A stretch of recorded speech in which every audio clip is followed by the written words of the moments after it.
राम राम दोस्तों, आज हम आपके सामने लेकर आए हैं 2020 में रिलीज हुई मूवी जिसका नाम है अंडर वाटर, जिसे IMDb पर 5.9 की रेटिंग मिली हुई है। इसका डायरेक्शन विलियम यूबैंक ने किया है। अंडर वाटर का मतलब होता है दोस्तों पानी के नीचे। चलिए मूवी को एक्सप्लेन करते हैं। हम देखते हैं केपलर स्टेशन जो कि पानी से 36,000 फुट नीचे होता है। उसका काम नीचे खुदाई करना और नीचे से समुद्र से तेल निकालना होता है। हमें शुरुआत में एक लड़की नोरा दिखाई देती है जो अपने आप से बात कर रही होती है, क्योंकि वह काफ़ी समय से पानी के अंदर है। अब वह ब्रश करती है और तैयार होती है। जैसे ही वह तैयार होकर बाहर निकलने की कोशिश कर रही होती है, तभी सामने से पानी आता है। हमें ऐसा लगता है जैसे टनल टूटकर उसके अंदर पानी आने लगता है। अब वो लड़की सबको जगाती है क्योंकि उस वक्त सुबह हो रही होती है। अब उसे सामने से 2 पर्सन उसकी तरफ आते हुए नज़र आ रहे होते हैं, लेकिन टर्मिनल अपने आप टूटना भी शुरू हो जाता है। तो वह देखती है कि वो दोनों पर्सन पानी में आ गए हैं। अब वह टर्मिनल काट देती है जिससे उसका टर्मिनल पानी आने से बच सके। तभी वहाँ पर एक ब्लास्ट भी होता है और वहाँ पर इस वक्त नोरा और नोरा के साथ वर्टिगो होता है। वो दोनों सोच रहे होते हैं कि भूकंप आया है, ये कम से कम 10 या 11 स्केल का आया होगा। वो कहीं पर बात करना चाहते हैं पर उनका कांटेक्ट नहीं हो पाता। अब वो दोनों वार्ड बेस तक जाने के लिए निकल पड़ते हैं। रास्ते में सब टूटा हुआ होता है। वो नेक्स्ट वार्ड में आते हैं, नोरा और वर्टिगो। तब पता लगता है कि लड़की नोरा मैकेनिकल इंजीनियर है। वह चेक कर रही होती है, वर्टिगो डर रहा होता है। CR7 में जाने के लिए वो दोनों निकल पड़ते हैं। पत्थरों में से उन्हें एक रास्ता या सुरंग दिखती है जो कि बहुत टाइट होती है। तभी उन्हें वहाँ पर किसी की आवाज़ आती है, कोई पत्थरों के नीचे होता है।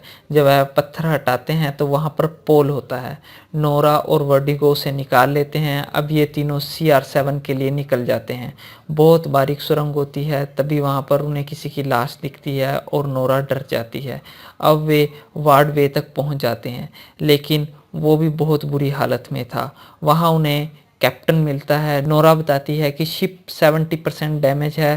कैप्टन को भी पता नहीं होता कि क्या हुआ है यहाँ पर।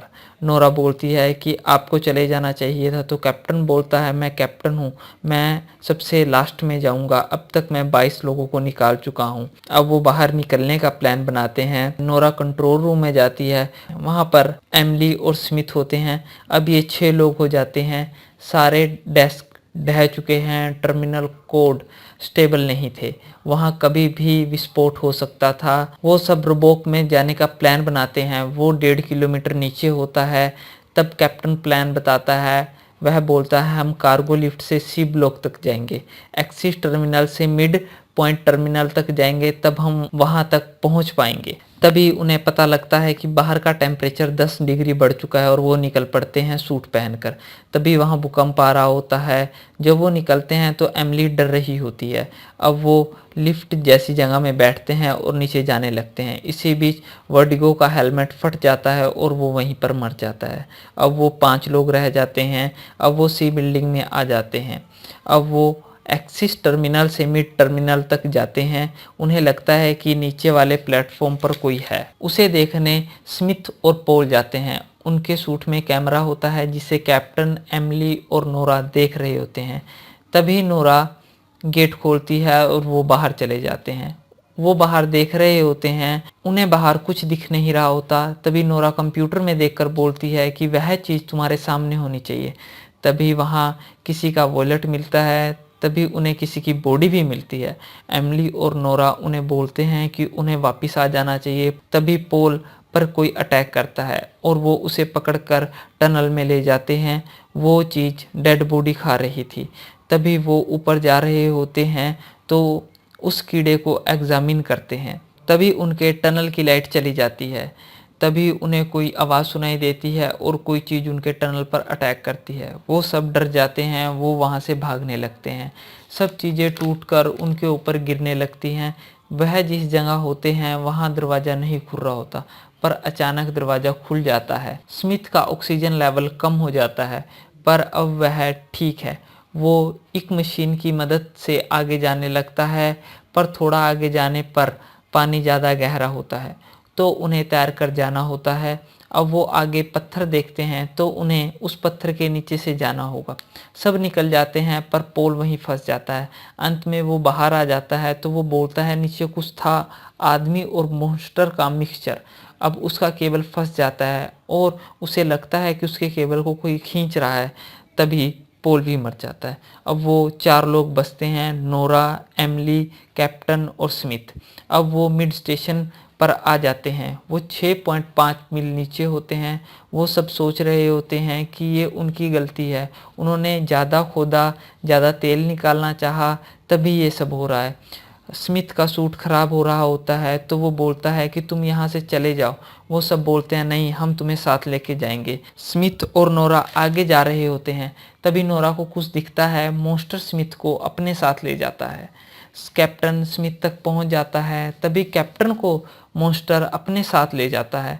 नोरा और कैप्टन आपस में बंधे होने के कारण नोरा भी उनके साथ काफ़ी दूर जा गिरती है। नोरा को अभी कैप्टन दिखाई देता है, तभी मॉन्स्टर वापिस आ जाता है। कैप्टन उसे मारता है। कैप्टन और नोरा की रस्सी आपस में बंधी होती है। अब वो दोनों ऊपर जा रहे होते हैं, तभी कैप्टन अपनी रस्सी अलग कर देता है, क्योंकि वो जानता है कि अगर उसने रस्सी खोल दी तो नोरा बच जाएगी। अब कैप्टन मर जाता है। नोरा को वो मॉन्स्टर फिर दिखाई देता है। नोरा को अब अपने सामने स्फेरड ड्रिल दिखती है। वो अंदर चली जाती है। वो एमिली और स्मिथ से लगातार कांटेक्ट करने की कोशिश करती है, लेकिन उनसे कांटेक्ट नहीं हो रहा होता। नोरा मैप देखने लगती है, तभी उसे वहाँ पर बंदूक दिखती है। अब वह बंदूक लेती है और निकल जाती है। उसे थोड़ी दूर जाने पर एमिली और स्मिथ दोनों मिल जाते हैं, पर स्मिथ वहाँ बेहोश होता है। अब वो दोनों आगे बढ़ते हैं, तब उन्हें आगे रोमा ड्रिल दिखाई देती है। वह रोमा ड्रिल तक पहुँच जाते हैं, पर वहाँ पर बहुत सारे मॉन्स्टर होते हैं जो कि उल्टे लटके होते हैं। वो सो रहे होते हैं, तभी उन्हें सामने दरवाजा नजर आता है। पर अचानक एमिली के सूट से आवाज आने लगती है कि उसका ऑक्सीजन लेवल कम हो गया है। तभी मॉन्स्टर जाग जाता है और नोरा को मॉन्स्टर अपनी ओर खींच लेता है। नोरा उसे गोली मारती है, जिससे मॉन्स्टर मर जाता है, लेकिन गोली की आवाज़ से सारे मॉन्स्टर जाग जाते हैं। तभी दिखाई देता है सबसे बड़ा मॉन्स्टर। नोरा उस पर गोली चलाती है, पर उसको कुछ नहीं होता। उनके सामने विस्फोट होता है। सबके ऑक्सीजन का स्तर कम होने लग जाता है और वो सब भागकर रूम में पहुंच जाते हैं। अब नोरा, स्मिथ और एमिली ठीक होते हैं, पर वहाँ पर उनके सामने बहुत बड़ा मॉन्स्टर होता है। नोरा को उसी रूम में एस्केप बोट्स मिलती हैं, पर उनमें से सिर्फ 2 ही वर्किंग होती है। तो नोरा एमिली और स्मिथ को एस्केप बोट में बिठाती है और दोनों को पानी से ऊपर जाने को बोलती है। नोरा और स्मिथ एस्केप बोट में बैठकर ऊपर जाने लगते हैं। नोरा को सामने मॉन्स्टर दिखाई देता है। नोरा उन दोनों को मॉनिटर पर ट्रैक कर रही होती है, ताकि जब वहाँ पर एक्सप्लोजन हो तो वो दोनों बच जाएं। जब वो दोनों अटैक की रेडिएशन से बाहर चले जाते हैं तो नोरा कोर को ओपन कर देती है, जिससे वह मशीन चलने लगती है। अब कोर 60 सेकंड में फट जाएगी, जिससे नोरा मर जाते हैं और हमें पता लगता है कि एक्सीडेंट में सिर्फ 2 ही लोग जिंदा बचे हैं और अंत में सब तबाह हो जाता है, सिर्फ 2 ही लोग बचते हैं। तो दोस्तों, ये थी अंडर वाटर की स्टोरी। धन्यवाद।